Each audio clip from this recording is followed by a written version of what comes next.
Ay di, nagluto nga ako ng crispy pata. Ari naman ay inobin ko na at nang iwas tilamsik sa mantika. Ay di mapapakinggan nyo nga kung gaano kalutong ang pagkakaluto ko na rin.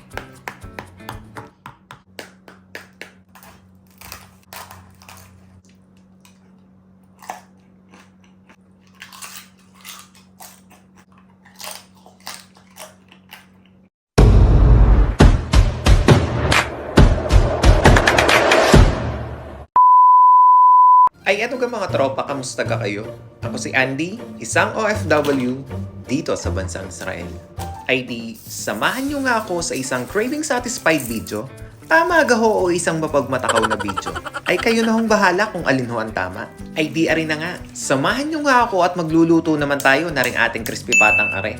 Ari naman ay inoven ko para hindi na ako matilamsikan ng mantika o matalsikan baga kapag magpiprito. Ay di mayroon nga ako dining isang pata. Ay di kung makikita nyo nga ay nilalaga ko na nga are o palalambutin ko dinay ng bahagya. O hiyahalbos kung tawagin sa amin dini sa Batangas. Dini ngay naglagay lamang ako ng mga pampalasa, asin, buong paminta at saka kaunting magic sarap. Ay di nilagyan ko nga rin ng mga pampatanggal na lansa na nalalaman ko. Nilagyan ko nga rin ng sibuyas, bawang, dahon ng laurel, tanglad, at saka ako naman nilagyan ng tubig at ilalaga ko naman ari dinay ng 2 oras na mahigit pa. O hanggang sa malumambot nga rin ating patang are. Ay di, makalipas nga lamang ang 2 oras ng paghahalbos na rin ating pata o pagpapalambot baga kung tawagin. Ay di, isa-set aside ko nga lamang are o air dry baga. O hanggang sa lumamig na nga ng tuluyan aring ating patang are. Ay di, sa katunayan nga, inabukasan ko pare bago ko naluto pagkahalbos ko. Ay di, nilagay ko nga lamang aridini sa rep para lumamig ng bahagya doon. Ay di, kung makikita nyo hinaplasan ko lamang ng toyo aring ating patang aray sa magkabilang parte. At aray naman ay magbibigay ng kaunting linamnam dini at saka kaunting kulay na rin kapag inoven natin. Ay di, hinaplasan ko pa nga aray ng mantika. At alam nyo ga naman, ang mantika ay makakatulong din sa pagpapalutong na ring ating patang aray kapag i-oven na natin. Ahaplasan ko nga lamang ang magkabilang parte na ring ating patang aray. Ay di, kung makikita nyo ngay nakapag-init na ako na ring ating oven. Ang oven naman natin ay may init ng 180 degree lamang. At saka ako naman isasalang aring ating patang are at palulutongin din o hanggang sa maluto ng tuluyan aring ating patang are. Ay di, kung makikita nyo ngay sa puntong are, ay una pa lamang ng pagkakasalang ko din ay di, haplasan ko pa nga ulit are ng pinaghalo nating mantika at saka aring ating toyo na ginamit kanina. Haplasan ko din lamang ang magkabilang parte.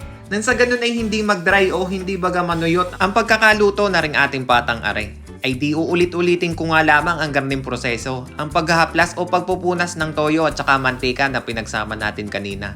Ay di, uulit-ulitin ko nga lamang ang ganung proseso hanggang sa maluto na o tuluyan ng lumutong aring ating patang are.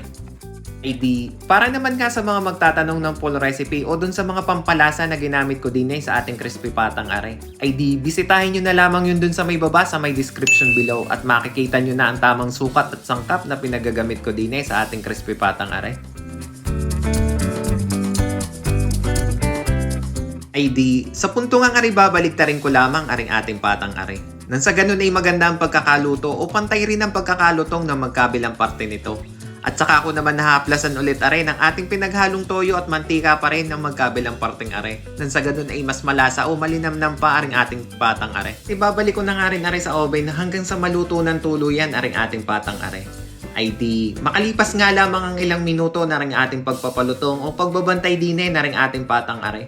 Ay di are, luto na at ready to serve na ang ating crispy pata. Kita nyo ga naman iyan ang aking pagkakadali o pagkakaluto na ring ating crispy patang aray na in-oven. Ay digay pagkapula-pula din nga naman ay ng balat. Ay paniguradong malutong aray ay patay na naman ang bahaw.